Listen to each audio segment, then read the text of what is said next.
Hi කොහමද ඔයාලට? ඔයාලා හැමෝම හොඳින් කියලා හිතනවා.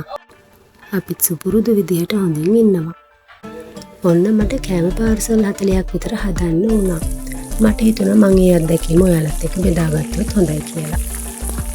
මම මේකේ මෙනු එක විදිහට යොදාගත්තේ කහබත්, හුනිසු බැදුම, මාළු, ඒ වගේම පරිප්පු. ඊට අමතරව පපඩම් එකතු කරගත්තා. ඔයාලා මේ වීඩියෝ එක බලාගෙන යන්නකෝ. මම ඔයාලට කියන්නම් මම ගත්ත ද්‍රව්‍ය වල ප්‍රමාණය. මේ වගේ කෑම වේලක් ඔයාලට හදන්නොත් ඒක ගොඩක් ප්‍රයෝජනවත් වෙයි කියලා මම හිතනවා. කෝනිසු ටෙම්පරාදුවට කෝනිසු ග්‍රෑම් 200ක්, ඒ වගේම කෑලි මිරිස් ග්‍රෑම් 75ක් තමයි ඕනේ. හාල් ගනිද්දී නම් මගේ අතින් පුංචි අතපසුවීමක් වුණා. මම කිලෝ 6ක් ගත්තා. හැබැයි මේ ප්‍රමාණ වලට කිලෝ 6ක් වැඩි. කිලෝ 5ක් ගත්තනම් හොඳටම ඇති.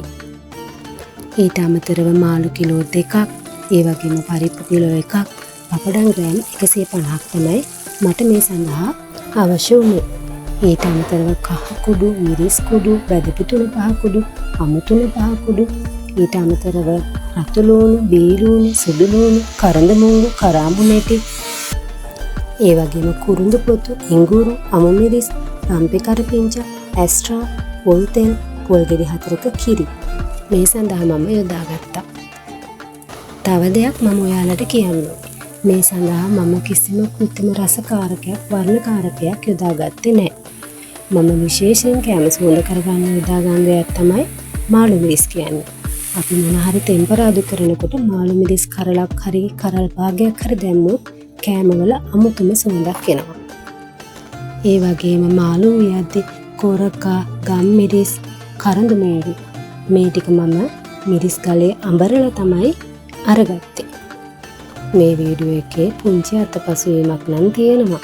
මොකද දන්නවද? මම පරිප්පු ව්‍යංජන වියද්දී සේරම රෙකෝඩ් කරගෙන, හැබැයි අන්තිමට පරිප්පු ටික ටෙම්පරාදු කරගන්න එක වීඩියෝ කරගන්න නම් බැරි වෙලා.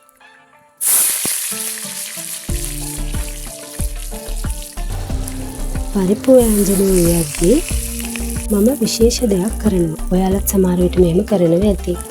පරිප්පු ටික අරගෙන සෝදනකොට මම ඒකට ලුණු ටිකක් එකතු කරලා වතුර චුට්ටක් දාලා හොඳින් කලවම් කරලා හොඳින් සෝද ගන්නවා. එහෙම කරාම ඉතාම හොඳට පරිප්පු ටික පිරිසිදු වෙනවා. ඒ වගේම මම පරිප්පු වලට මිරිස් කුඩු එකතු කරගන්නේ නැහැ. මේ වීඩියෝ එක බලලා ඉවර වෙද්දී ඔයාලටත් මෙහෙම ප්‍රමාණයකට කෑම උයන එක ගැන යම්කිසි අදහසක් ගන්න පුළුවන් වෙයි කියලා මම හිතනවා.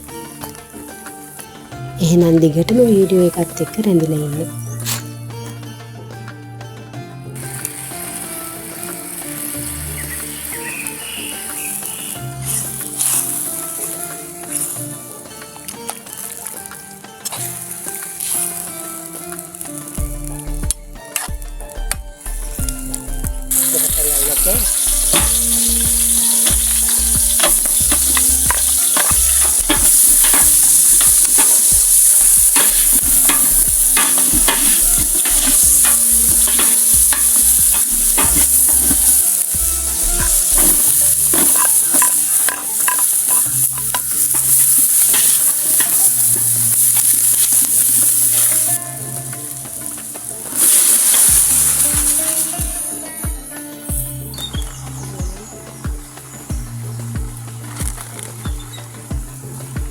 Não,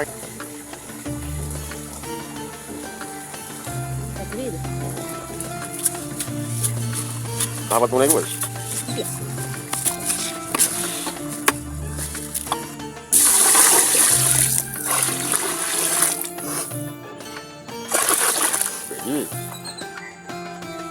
Jadi, kira mami kalpana kare. Sorry.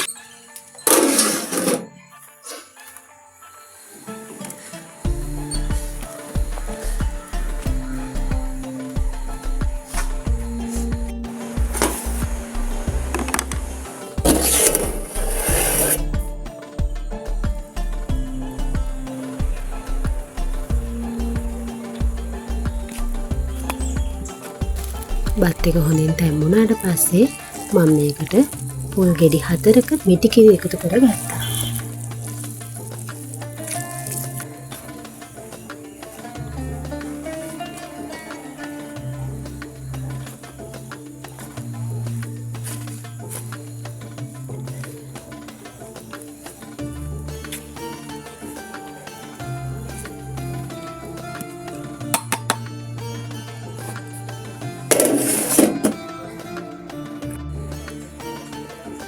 බත් එකේ පියන හොඳින් වහලා විනාඩි 20ක් විතර ගිනි අඟුරු උඩ තිබ්බම බත් එක පිට ඕන ප්‍රමාණයට හොඳට තම්බවන්න පුළුවන්.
අපේ ජීවිතයේ සමහර තැන්වලදී මේ වගේ අවස්ථාවන් වලට මුහුණ දෙන්න වෙනවා.